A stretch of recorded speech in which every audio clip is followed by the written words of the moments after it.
तो स्टूडेंट्स कल हम लोगों ने चैप्टर नंबर 1 का पार्ट बी स्टार्ट किया था। हमने बोला था कि पार्ट बी में 4 पॉइंट अपने को तैयार करना है। Risk management, control and ERM, enterprise risk management.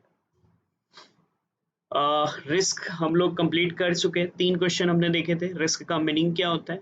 तो रिस्क का मीनिंग बेटा कोई भी इवेंट जो कि हमारे लिए ना सिग्निफिकेंट डेविएशन लाता है, planned objective result, unwanted negative consequences उसकी वजह से आते हैं, उसे हम लोगों ने रिस्क बोला था। प्लान्ड ऑब्जेक्टिव बेटा किसी भी लेवल पर हो सकते हैं, स्ट्रेटेजिक, फाइनेंशियल, रेगुलेटरी या ऑपरेशनल प्रोसेस में। डिग्री ऑफ रिस्क एसोसिएट होता है बेटा हमारे लिए 3 चीजों के साथ। एक तो लाइकलीहुड का मतलब होता है probability of the event occurring, consequences if the event were to occur और इट्स टाइमिंग के साथ।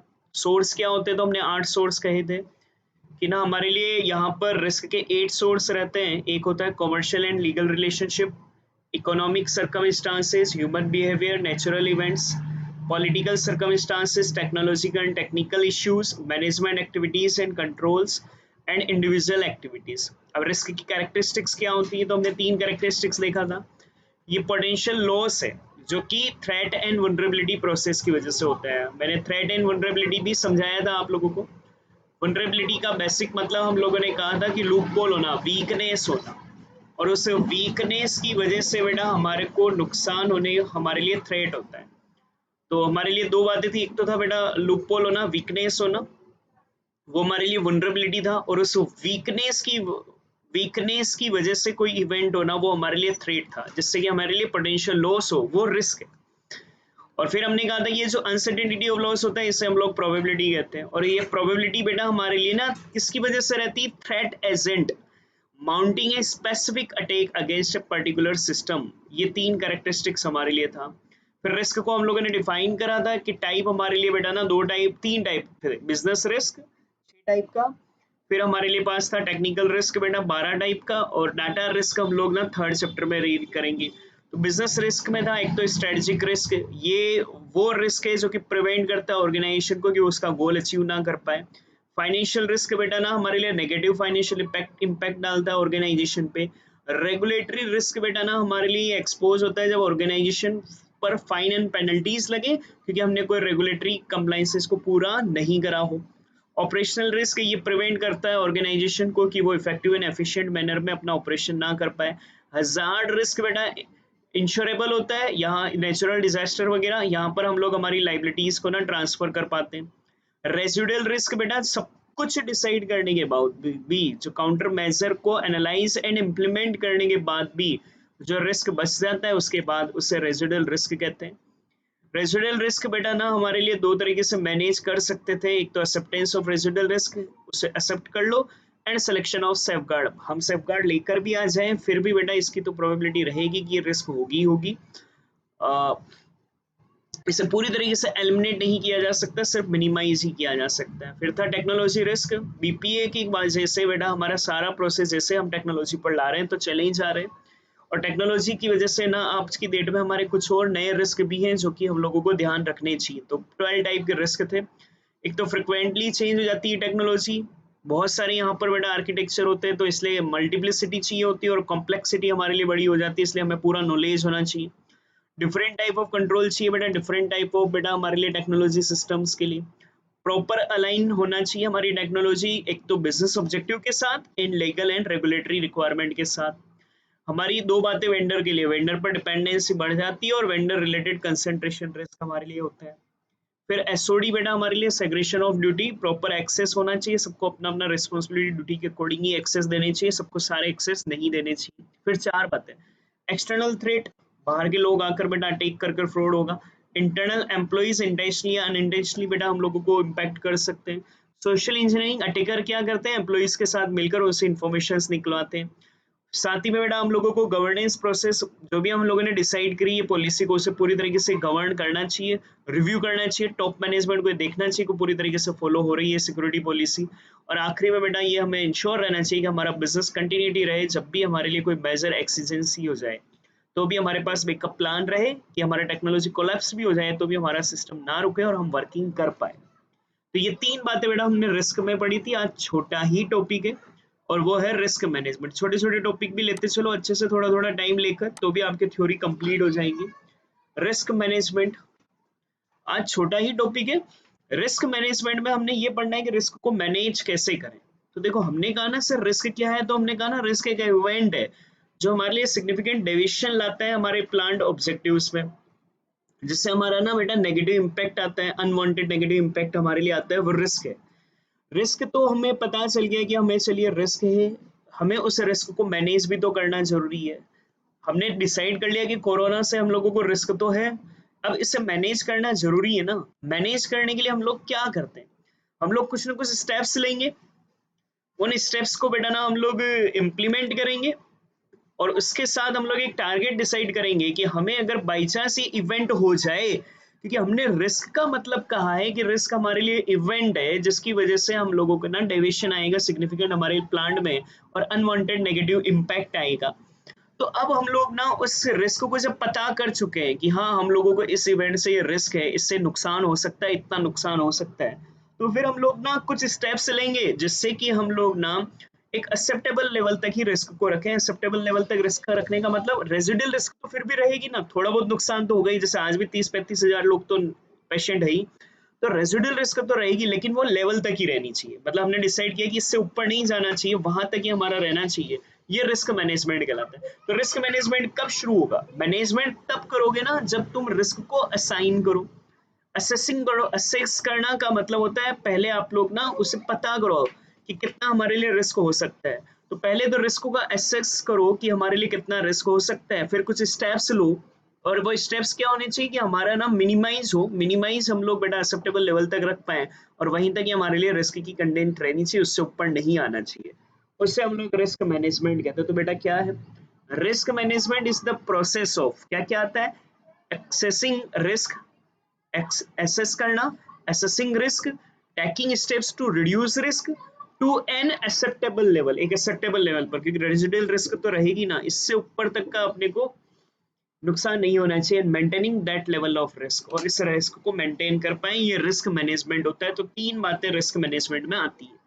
मैनेजमेंट एक प्रोसेस होता है, तो risk management is a process किस किस बातों की, ऑफ एसेसिंग रिस्क, एसेस करना है रिस्क को कि रिस्क कितना है हमारे लिए, टेकिंग स्टेप, और स्टेप्स किस बात की होती है, to reduce risk to an acceptable level, एक एक्सेप्टेबल लेवल तक रिस्क को आप रिड्यूस कर पाए, and maintaining the level of risk, हम इसको रिस्क को मेंटेन कर पाए, इससे ऊपर रिस्क ना जाए। एक और डेफिनेशन कह सकते हैं रिस्क मैनेजमेंट में क्या क्या इन्वॉल्व होता है, आइडेंटिफाई करना रिस्क, रिस्क कहाँ है, मेजर करना कितना है, and minimising uncertain event affecting resources, कि वो जो इवेंट होगा वो हमारे रिसोर्सेज को कम से कम इफेक्ट करे, ये रिस्क मैनेजमेंट में इन्वॉल्व होता है। तो वापस से माइंड में बिठाओ sir, risk management is a process of assessing risk, taking steps to reduce risk to an acceptable level and maintaining that level of risk। Risk management involves, तीन बातें इन्वॉल्व होती है, एक तो आइडेंटिफाइंग करना, मेजरिंग करना, and minimising uncertain event affecting resources, जो uncertain event बेटा हमारे लिए कम से कम रिसोर्स अफेक्ट करे, वो हमारे लिए रिस्क मैनेजमेंट होता है। अब रिस्क मैनेजमेंट में स्ट्रेटजीज क्या काम आती है वो मैं आपको पहले करा रहा हूँ।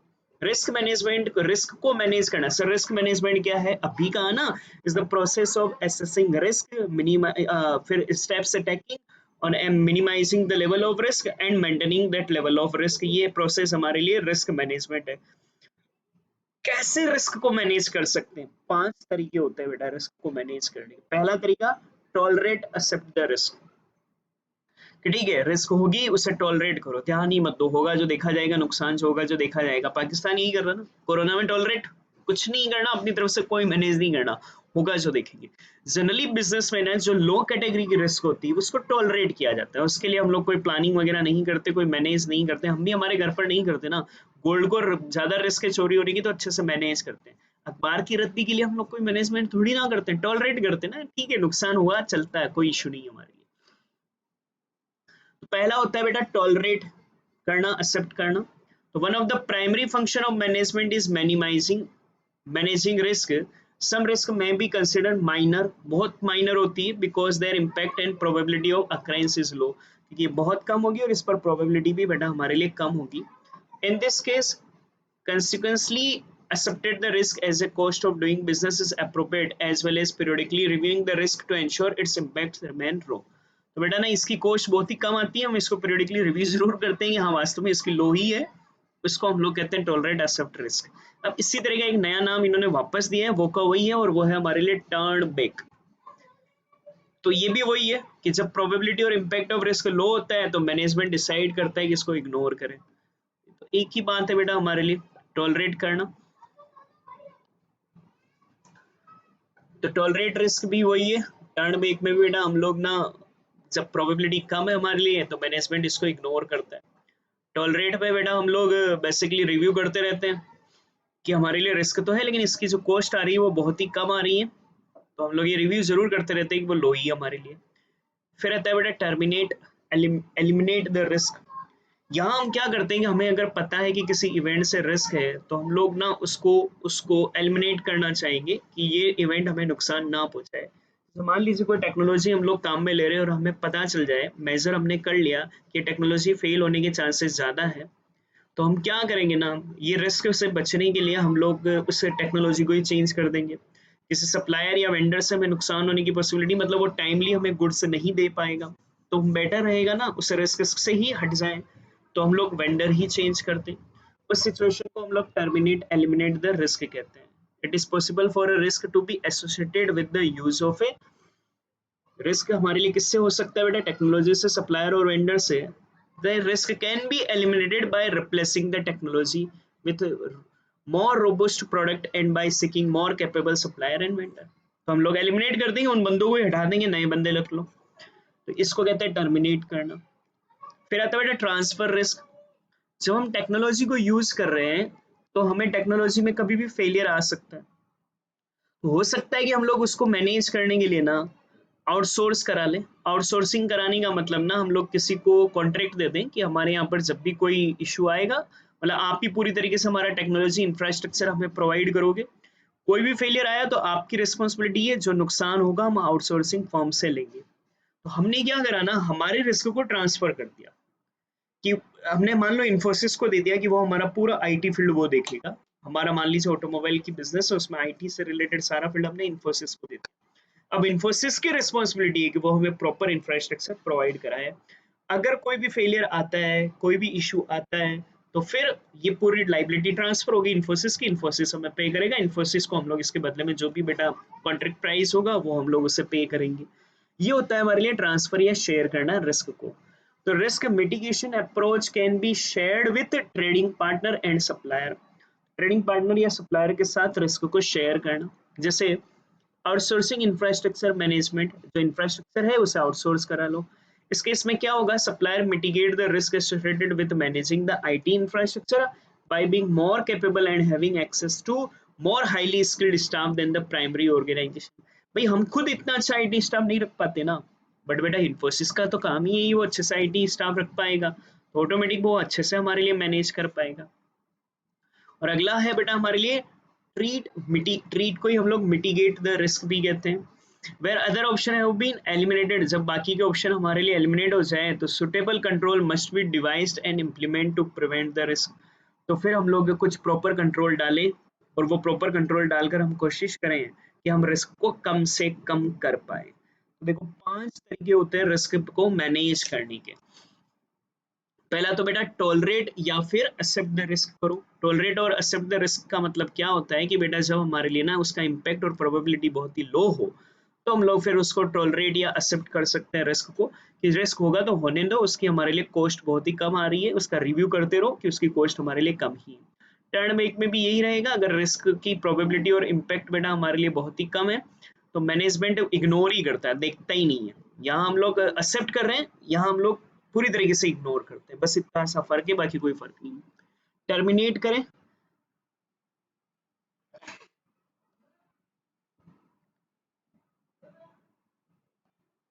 या एलिमिनेट करें रिस्क को, मतलब ये जब रहती है जब रिस्क एसोसिएट है बेटा हमारे लिए किस किस के साथ, बेसिकली बेटा हमारे वेंडर्स के साथ, सप्लायर के साथ, या टेक्नोलॉजी के साथ कोई रिस्क है तो हम बेटर रहेगा कि उसे एलिमिनेट कर दें, नई टेक्नोलॉजी लाएं या नए वेंडर हम लोग देखें जो मोर कैपेबल हो। ट्रांसफर करने का मतलब हम लोग ना किसी और के साथ शेयर कर लें, हमारे ट्रेडिंग पार्टनर्स के साथ, जैसे हम लोग टेक्नोलॉजी के इंफ्रास्ट्रक्चर के लिए आउटसोर्स कर लें। जो आउटसोर्सिंग फर्म है ना वो ज़्यादा कैपेबल होती है, अच्छी स्किल के बंदे हायर कर पाएंगे और हमें अच्छी तरीके से फैसिलिटी दे पाएगी। और treat and mitigate the risk का मतलब होता है जब बाकी के कोई ऑप्शन बेटा एलिमिनेट कर दिए गए हैं तो फिर हमारे लिए बेटर रहता है कि उस रिस्क को मिनिमाइज किया जाए और उसके लिए प्रॉपर कंट्रोल हम लोग डालें, उससे treat and mitigate the risk हम लोग कहेंगे। तो आखिरी आज का एक छोटा सा टॉपिक और वो है बेटा रिस्क से रिलेटेड कुछ डेफिनेशन है बेटा रिस्क मैनेजमेंट से रिलेटेड। ये पहले नहीं थी, ये सीए के इसका सिलेबस में से उठा कर दी गई है। पहली चीज असेट्स क्या होती है। अब वो कॉमर्स वाली असेट्स की डेफिनेशन नहीं लिखनी है, यहाँ असेट्स का मतलब होता है कोई भी ऐसी चीज जो कि ऑर्गेनाइजेशन के लिए वैल्यूबल होती है, जो ऑर्गेनाइजेशन में वैल्यू इंक्रीज करती है, वो सब हमारे लिए असेट्स है। तो जो फिजिकल असेट्स वगैरह हम लोग समझते हैं वो तो है ही है, इसके अलावा बेटा हमारा इंफॉर्मेशन जो है, इसके अलावा ऑर्गेनाइजेशन का पूरा सिस्टम, ऑर्गेनाइजेशन में इंफॉर्मेशन सिस्टम। तो assets can be defined as something of value of the organisation. तो जो भी चीज बेटा समथिंग वैल्यू ऑफ ऑर्गेनाइजेशन है, जो ऑर्गेनाइजेशन के लिए वैल्यूबल है, वो सारी चीजें बेटा हमारे लिए असेट होती है। अब एसेट का मतलब ह्यूमन बींग्स भी हो गए, कंपनी के एम्प्लॉय भी उसकी असेट है, कंपनी की इंफॉर्मेशन जितनी भी है बेटा वो सारी बेटा हमारे लिए असेट है, हमारा इंफॉर्मेशन सिस्टम वो सब असेट है। हमें इन सबको मैनेज करना जरूरी है, इन पर किसी तरह का कोई बेटा ना हमारे लिए नुकसान ना पहुंचे, ये हमारी रिस्पॉन्सिबिलिटी ऑर्गेनाइजेशन की होती है। तो asset can be defined as something of value of the organization. Like information in electronic, जैसे कोई भी इंफॉर्मेशन चाहे वो इलेक्ट्रॉनिक फॉर्म में हो, फिजिकल फॉर्म में हो, हमारे सॉफ्टवेयर सिस्टम, हमारे एम्प्लॉय, ये सब असेट है क्योंकि ये सब हमारे बिजनेस की वैल्यू है। Irrespective of the nature of the asset themselves, they all have one or more of the following characteristics. इसमें इनका कोई नेचर से कोई लेना देना नहीं, इनमें क्या कैरेक्टरिस्टिक्स होती है तो बिजनेस के लिए वैल्यूबल होती है, ये माइंड में रखो। They are recognise to be value of the organisation, ये ऑर्गेनाइजेशन के लिए वैल्यूबल होती है। They are not easily replaceable, ये वो ऐसी चीजें हैं जिन्हें आसानी से हम लोग रिप्लेस नहीं कर सकते, उसमें बहुत बड़ी कॉस्ट हमें आ सकती है। They form a part of organisation corporate identity without which the organisation may be threatened, ये कॉर्पोरेट आइडेंटिटी होती है। Their data classification would normally be proprietary, highly confidential और इवन टॉप सीक्रेट, ये जो इंफॉर्मेशन होती है ये बहुत हाई सीक्रेट हमारे लिए होती है। तो इन चीजों में असेट में चार मेन कैरेक्टरिस्टिक्स होती है। एक तो ये वैल्यूबल होती है, इनको रिप्लेस आसानी से नहीं किया जा सकता, ये कॉर्पोरेट की आइडेंटिटी होती है, और ये हाई कॉन्फिडेंशियल चीजें होती हैं, इन सबको बेटा हम लोग असेट कहते हैं। अब वनरेबिलिटी क्या होती है, मैंने कल भी कहा ना, लूप पोल होना, वीकनेस होना, उससे हम लोग वनरेबिलिटी कहते हैं। लाइक मैं कहूँ घर का ताला ही नहीं लगाया, अब नहीं लगा रहे हो तो ये तो वनरेबिलिटी ना, लूप पोल है, यूजर आईडी पासवर्ड ही नहीं डाल रखे तो बहुत वीक डाल रखे हैं, इसलिए तो हमसे कहता है कि स्ट्रॉन्ग डाले। तो ये तो वनरेबिलिटी ना, आप खुद जानबूझकर कमियां छोड़ रहे हो, तो फिर नुकसान आएगा ही आएगा। तो vulnerability is the weakness in the system safeguard that expose the system to threat। और vulnerability को expose किससे किया जाता है, threat से, मतलब चोर आया, ये threat। तो vulnerability ताला नहीं लगाया, चोर आया बेटा, ये हमारे लिए threat है, चोरी कर कर कितना नुकसान पहुंचा जाएगा वो हमारे लिए risk. It may be a weakness in information system या क्रिप्टोग्राफी सिस्टम। क्रिप्टोग्राफी एक सिक्योरिटी सिस्टम होता है, हम जब भी कोई मैसेज सेंड करते हैं तो वो पहले क्रिप्टोग्राफी लैंग्वेज में चेंज हो जाता है और उसके बाद सेंड होता है, तो ये सिक्योरिटी सिस्टम है या कोई भी अदर कंपोनेंट में बेटा हमारे लिए, ये हमारे लिए वीकनेस होना, इस वीकनेस को बेटा हम लोग वनरेबिलिटी कहते हैं। जैसे घर का ताला, आपने फ्रंट डोर का ताला ही नहीं लगाया, शोर्ड पासवर्ड आप लोगों ने रख रखा है, तो ये वनरेबिलिटी है।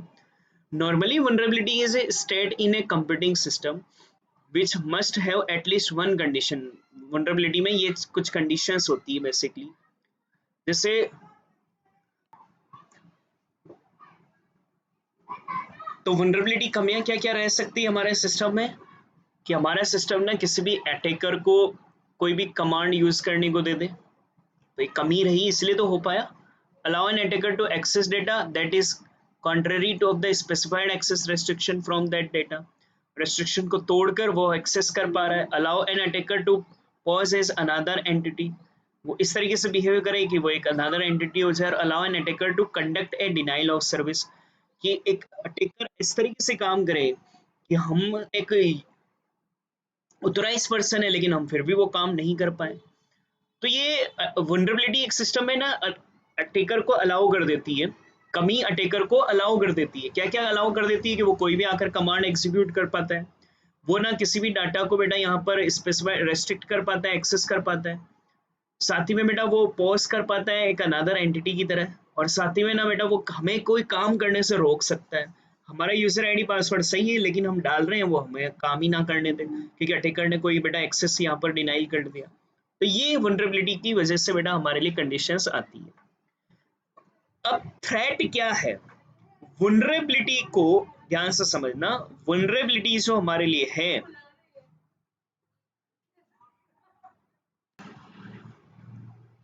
हमें हार्मफुल होना, वो हमारे लिए बेसिकली थ्रेट बनकर आएगा। तो कोई भी इवेंट, कोई भी सर्कमस्टांसेस और event with the potential to harm the software system, potential to harm the software system, कि हम लोगों को नुकसान पहुंचा सकता है, वो हमारे लिए थ्रेट। और कितना नुकसान पहुंचेगा उस पोटेंशियल लॉस को रिस्क कहते हैं। और component through its unauthorized access, destruction, modification and और denial of services called a threat. तो थ्रेट का मतलब क्या हुआ बेटा? हमारे लिए कोई भी इवेंट, कोई भी सर्कमस्टांसेस या कोई भी event with the potential to, जो कि हम लोगों को हार्म कर सकता है द सॉफ्टवेयर सिस्टम को, या फिर कोई भी कंपोनेंट थ्रू इट्स, जिसकी वजह से हम लोग अनऑथराइज एक्सेस कर पाए, डिस्ट्रक्ट कर पाए काम को, मॉडिफाई कर ले, कोई भी अनऑथराइज बेटा मॉडिफिकेशन हो जाए, या कोई काम ही ना कर पाए ऑथराइज बंदा, ऐसा हमारे लिए डिनाइल ऑफ सर्विस करना, उसे हम लोग थ्रेट कहते हैं। तो बेसिकली 3 बातें मैंने कही है, 4 और है, एक बार 3 को देखा देता हूँ। पहला असेट, असेट जो कि something of value of organisation, उसे असेट कहते हैं। सारी चीजें, information in electronic, physical form, software system, employ, ये सब असेट है हमारे लिए। इनमें 4 बेटा हमारे लिए मेन कैरेक्टरिस्टिक्स होती है। असेट्स हमारे लिए वैल्यूएबल होती है, असेट्स को रिप्लेस करना पॉसिबल नहीं होता है इजीली। असेट बेटा कॉर्पोरेट की आइडेंटिटी होती है, और ये बेटा हमारे लिए बहुत कॉन्फिडेंशियल होती है। वल्नरेबिलिटी क्या होता है? तो weakness in the system safeguard, जो कि एक्सपोज की जाती है, किसके थ्रू एक्सपोज होती है बेटा? थ्रेट की वजह से एक्सपोज होती है। हमने ताला नहीं लगाया, चोर आया ही नहीं, तो कमी एक्सपोज नहीं होगी। कमी एक्सपोज कब होगी? तुमने ताला नहीं लगाया और चोर आ गया, तो एक्सपोज होगा ना यार, हमने ताला ही नहीं लगा रखा था।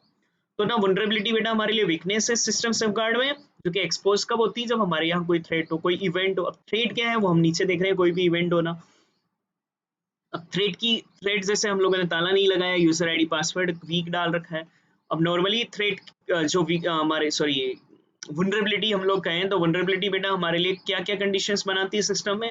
वो अटैकर को अलाउ करती है 4 बातें। वो एग्जीक्यूट कर पाता है कोई भी कमांड एज अनदर यूजर, वो एक्सेस कर पाता है कोई भी डाटा को, वो पॉज कर पाता है कोई भी अनदर एंटिटी को, और वो ना डिनाइल ऑफ सर्विस कर पाता है, कोई भी सर्विस को रोक पाता है। अब थ्रेट क्या है?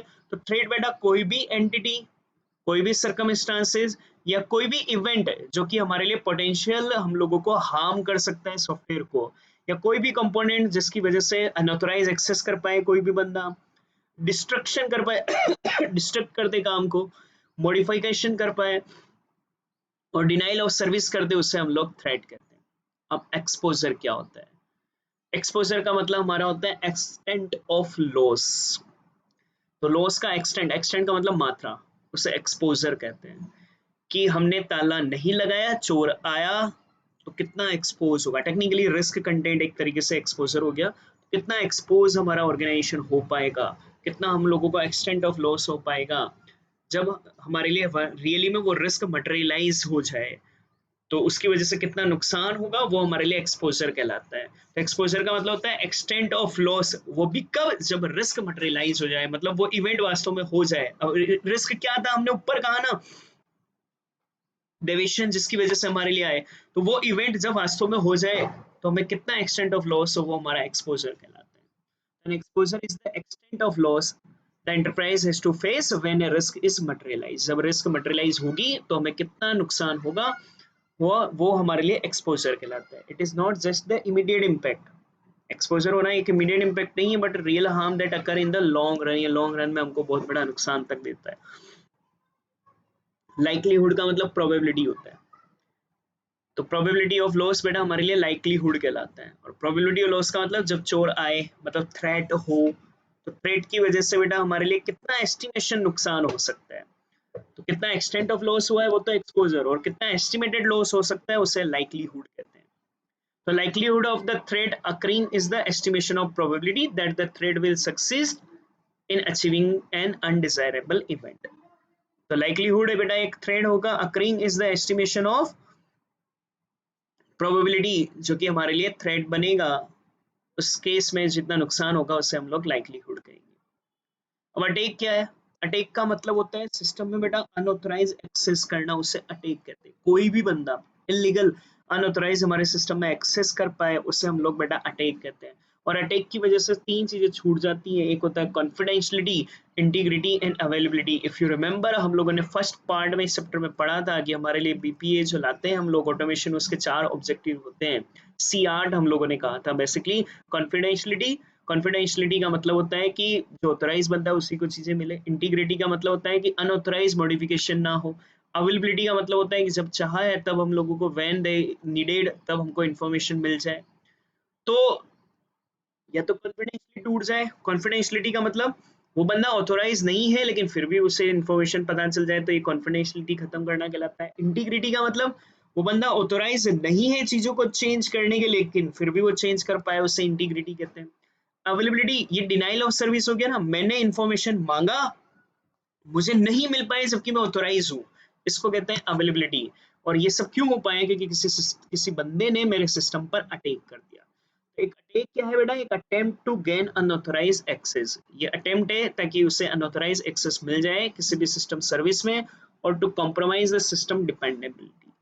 और इसकी वजह से बेटा हमारे लिए in software term an attack is a malicious intentional fault, जानबूझकर डाला गया एक फॉल्ट, यूजुअली एन एक्सटर्नल फॉल्ट। ये इंटरनल नहीं होता है, बाहर का कोई बंदा ये फॉल्ट डालता है, that has the intent of exploiting vulnerability, ताकि वो वल्नरेबिलिटी को एक्सप्लॉइट कर पाए, जो कमी तुम्हारी रह गई थी ना उसको एक्सप्लोड कर देता है और वो सिस्टम सॉफ्टवेयर को टारगेट करता है। बेसिकली ना इससे हमारा CIA कॉम्प्रोमाइज करता है। CIA का मतलब कॉन्फिडेंशियलिटी, इंटीग्रिटी एंड अवेलेबिलिटी। तो बेसिकली ना ये एक एक्ट होता है जो डिफीट करता है हमारे इंफॉर्मेशन सिस्टम सेफगार्ड को। एक आखिरी कंटेंट आता है बेटा, वो है हमारा काउंटर मेजर। जब हम लोगों को पता चल गया कि हमारे रिस्क क्या है, कितनी है, लाइक्लीहुड सब पता चल गया, उसे रोकने के लिए हम लोग मेजरमेंट डालते हैं जिससे हम लोग काउंटर मेजर करते हैं, जिससे कि हमारी वल्नरेबिलिटी रिड्यूस की जाए, जो कमी हमारे पास है उसे हम लोग रिड्यूस करें, उससे हम लोग काउंटर मेजर करते हैं। कोई भी एक्शन, कोई भी डिवाइस, प्रोसीजर, टेक्निक और अदर मेजर जो कि रिड्यूस करें हमारी vulnerability of A component system को, उससे हम लोग काउंटर मेजर करते हैं। जैसे हम लोग स्ट्रॉन्ग पासवर्ड डालें, स्ट्रॉन्ग प्रोटोकॉल वगैरह बनाएं यूजर को वैलिडेट करने के लिए, ये सब बेटा हमारे लिए काउंटर काउंटर बेटा मेजर हमारे लिए होगा। हर एक के लिए ना बेटा अलग अलग बेटा हमारे लिए काउंटर मेजर होते हैं। जैसे ये तो था बेटा हमारे लिए ना, कोई स्पूफिंग हो जाए, मतलब आइडेंटिटी जानबूझकर कोई गलत बंदा हमारा यूजर आईडी पासवर्ड चुरा पाए, उसको स्पूफिंग ऑफ आइडेंटिटी कहते हैं। तो इससे बचने के लिए हम लोगों ने दो बातें डाली। एक तो स्ट्रॉन्ग ऑथेंटिकेशन हम लोगों ने डाल दिया कि पूरी तरीके से प्रोटोकॉल फॉलो हो और पूरी तरीके से चेकअप हो तो ही बंदे को एक्सेस मिल पाए। और पासवर्ड हम लोगों ने स्ट्रॉन्ग डालने के लिए दे दिया, तो बेटा हमारे लिए इजीली इसको कंट्रोल कर पाएंगे। लेकिन ये हर जगह ये सेम कंट्रोल काम नहीं आएंगे, हर एक के लिए अलग अलग कंट्रोल हमारे लिए काम आते हैं। तो बेसिकली कंक्लूड किया है आखिरी में कि रिस्क का मतलब है बेटा हमारे लिए पोटेंशियल हार्म। ये कब होगा? जब हमारे लिए थ्रेट एक्सप्लॉइट होगा।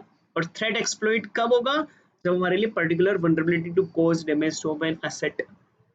तो बेटा हमारे लिए पोटेंशियल हार्म जो कि किसी थ्रेट की वजह से होगा, और थ्रेट हमारे लिए कब पॉसिबल हो पाएगा? जब वो किसी वल्नरेबिलिटी को एक्सपोज कर दे जिससे हमारी एसेट्स को डैमेज हो, वो हमारे लिए रिस्क। और रिस्क एनालिसिस का मतलब होगा बेटा हमारे लिए एक प्रोसेस होगा जो आइडेंटिफाई करेगी सिक्योरिटी रिस्क को, डिटरमाइन करेगा कि उसका कितना मैग्नीट्यूड है, किसका इम्पैक्ट उसका है, उसको हम लोग रिस्क एनालिसिस कहते हैं।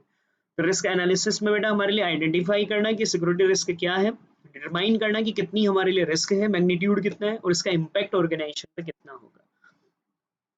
तो वैसा रिस्क मैनेजमेंट में क्या आता है? एक तो आइडेंटिफिकेशन करना थ्रेट एंड वल्नरेबिलिटी को, कि हमारे क्या क्या वल्नरेबिलिटी और थ्रेट है और उसका इम्पैक्ट कितना है, उसका मैग्नीट्यूड कितना है, कि उसकी वजह से कितना CIA का लॉस हो सकता है, कॉन्फिडेंशियलिटी, इंटीग्रिटी एंड अवेलेबिलिटी का। उससे हम लोग बेटा यहाँ पर रिस्क का कंटेंट में रिस्क असेसमेंट, रिस्क एनालिसिस कहेंगे। तो देखो रिस्क मैनेजमेंट फटाफट से रिव्यू कर लो। रिस्क मैनेजमेंट का मतलब है बेटा हमारे लिए प्रोसेस किस बात की बेटा? असेसिंग रिस्क, टेकिंग स्टेप्स, और स्टेप्स किसके लिए? To reduce the risk to an acceptable level तक, और हम लोगों को मेंटेन करना है that level of the risk है। रिस्क मैनेजमेंट में 3 बातें इन्वॉल्व होती है, आइडेंटिफाइंग करना, मेजरिंग करना एंड मिनिमाइज करना। फिर रिस्क को बेटा हम लोग किस तरीके से, रिस्क मैनेजमेंट की स्ट्रेटजी 5 है, टॉलरेट एक्सेप्ट द रिस्क, तो जिनकी प्रोबेबिलिटी कम है, नुकसान कम है, हम उसको टॉलरेट और एक्सेप्ट करते हैं रिस्क को, और बार बार रिव्यू करते रहते हैं कि इसका नुकसान कहीं हमारे लिए ज्यादा नहीं हो रहा। टर्न बेक में भी यही लिखना है, जहां हमारे लिए प्रोबेबिलिटी और इम्पैक्ट ऑफ रिस्क बहुत कम होता है, वहां हम लोग बेटा ना इग्नोर करते हैं पूरी तरीके से रिस्क को। टर्मिनेट और एलिमिनेट द रिस्क का मतलब होता है कि ये रिस्क जब हमारे लिए एसोसिएटेड हो बेटा 3 चीजों के साथ, टेक्नोलॉजी, सप्लायर और वेंडर के साथ, तो बेटर रहता है कि हम एलिमिनेट कर दें, रिप्लेस कर दें, एक हाई क्वालिटी वाली टेक्नोलॉजी लाएं, और जो ऐसे वेंडर्स के और सप्लायर के साथ जुड़े जिनकी कैपेबिलिटी ज्यादा हो। Transfer share the risk basically बेटा हमारे लिए अप्रोच होता है जिसमें हमारी रिस्क को ना शेयर कर देते हैं ट्रेडिंग पार्टनर्स एंड सप्लायर्स के साथ। जैसे आउटसोर्स करें बेटा हम लोग इंफ्रास्ट्रक्चर को, तो ये पूरी रिस्पॉन्सिबिलिटी उन जिसके साथ हमने एग्रीमेंट करा उनकी रहेगी, वो एक स्किल बंदे ला पाएंगे आईटी में, और वो हमारे यहाँ पर मैनेज करेंगे। और आखिरी में बेटा हमारे लिए treat mitigate the risk. Treat mitigate the risk का मतलब जब सारे ऑप्शन एलिमिनेट हो जाए, तो फिर हम लोग ऐसे कंट्रोल डालें जिससे कि हमारे लिए रिस्क से होने वाले नुकसान को कम से कम रखा जा सके। उसे ट्रीट करना, मिटिगेट करना, मिटिगेट का मतलब ये होता है कम से कम करना। यहाँ पर बेटा आप लोगों को 7 कुछ डेफिनेशन दे रखी है। असेट क्या है, तो असेट वो कोई भी something of value of the organisation को असेट कहते हैं, जैसे इन्फॉर्मेशन इलेक्ट्रॉनिक फिजिकल फॉर्म में होना, सॉफ्टवेयर सिस्टम, एम्प्लॉइज, इनकी कुछ 4 कैरेक्टरिस्टिक्स होती है। एक बेटा हमारे लिए यहाँ पर असेट की कैरेक्टरिस्टिक्स होती है कि हमारे लिए वैल्यू ऑफ ऑर्गेनाइजेशन होती है, इन्हें इजीली बेटा रिप्लेस करना पॉसिबल नहीं होता है, ये कॉर्पोरेट की आइडेंटिटी होती है, ये हमारे लिए बहुत टॉप सीक्रेट होती है। वुनरेबिलिटी का मतलब बेटा weakness in the system safeguard, जो कि एक्सपोज होती है थ्रेट की वजह से। ये हमारे लिए वीकनेस बेटा किसी भी सिस्टम में हो सकती है। और वनरेबिलिटी जैसे बेटा हमने ताला ही नहीं लगाया, हम लोगों ने पासवर्ड बहुत वीक डाल रखा है। बेसिकली वनरेबिलिटी ना अलाउ कर देती है अटैकर को 4 चीजें करने को, कि वो एग्जीक्यूट कर पाता है कोई भी कमांड, वो एक्सेस कर पाता है कोई भी डाटा को, वो पॉज कर देता है किसी अथॉरिटी एंटिटी को कि वो काम ही ना कर पाए, और वो डिनाइल ऑफ सर्विस कर देता है, कोई सर्विस काम भी ना ले पाए। थ्रेट बेटा हमारे लिए कोई भी एंटिटी, कोई भी सर्कमस्टांसेस और event with the potential to harm the software system, जिसकी वजह से सिस्टम को हार्म हो सकता है, और कंपोनेंट थ्रू इट्स, जिसकी वजह से बेटा अनऑथराइज एक्सेस हो जाए, डिस्ट्रक्शन हो जाए, मॉडिफिकेशन एंड और डिनाइल ऑफ सर्विस हो, उसे हम लोग थ्रेट कहते हैं। एक्सपोजर बेटा हमारे लिए एक्सटेंट ऑफ लॉस कहलाता है, जब एंटरप्राइज फेस करते हैं रिस्क मटेरियलाइज, जब रिस्क रियली में मटेरियलाइज हो, तो हमारे को जो नुकसान होता है बेटा उसे हम लोग एक्सपोजर कहते हैं। अभी कोई इमीडिएट इम्पैक्ट नहीं होता है, लॉन्ग टर्म तक बेटा उनके जैसे कोरोना का सिर्फ इमीडिएट इम्पैक्ट ही नहीं होगा, लॉन्ग टर्म तक इम्पैक्ट होगा। तो रिस्क मटेरियलाइज तो हो गई, कोरोना तो आ गया इंडिया में, जो नुकसान होगा ना ईयर टू ईयर तक इसकी वजह से, वो सब हमारे लिए एक्सपोजर कहलाते हैं। और कितनी प्रोबेबिलिटी ऑफ लॉस के थ्रेट होने की वजह से उसे हम लोग लाइक्लीहुड कहते हैं। अटैक बेटा वो इवेंट है, अटेम्प्ट है, जिसकी वजह से अनऑथराइज हम लोग एक्सेस कर पाते हैं सिस्टम को, उससे हम लोग अटैक कहते हैं। और इसकी वजह से CIA कॉम्प्रोमाइज होती है, confidentiality, integrity and availability. Counter measure, counter measure बेटा कोई भी एक्शन, कोई भी प्रोसीजर या टेक्निक्स को यूज करना जिससे कि हम लोग हमारी वनरेबिलिटी को कम कर सकें, कमी को कम कर सकें, उसे हम लोग बेटा यहाँ पर काउंटर मेजर करते हैं। हर एक के लिए काउंटर मेजर अलग अलग होता है। जैसे आइडेंटिटी को बचाने के लिए बेटा हम लोग 2 तरह के काउंटर मेजर डाल सकते हैं, स्ट्रॉन्ग ऑथेंटिकेशन प्रोटोकॉल डाल सकते हैं। पासवर्ड बेटा हमारे लिए, हम लोग पासवर्ड को ना नॉर्मल फाइल में सेव ना कर कर स्ट्रॉन्ग जगह पर सेव करें ताकि कोई पासवर्ड चुरा ना सके। तो अल्टीमेटली रिस्क का मतलब है बेटा हमारे लिए जो पोटेंशियल हार्म हो सकता है थ्रेट एक्सप्लॉइट होने की वजह से पर्टिकुलर वनरेबिलिटी के कारण, जिससे हमारे डैमेज ऑफ असेट्स हो, उसे रिस्क कहते हैं। और रिस्क एनालिसिस का मतलब होता है बेटा आइडेंटिफाइंग सिक्योरिटी रिस्क, डिटरमाइन करना उसके मैग्नीट्यूड को और उसका इम्पैक्ट हमारे ऑर्गेनाइजेशन पर क्या होगा, उससे रिस्क असेसमेंट कहते हैं।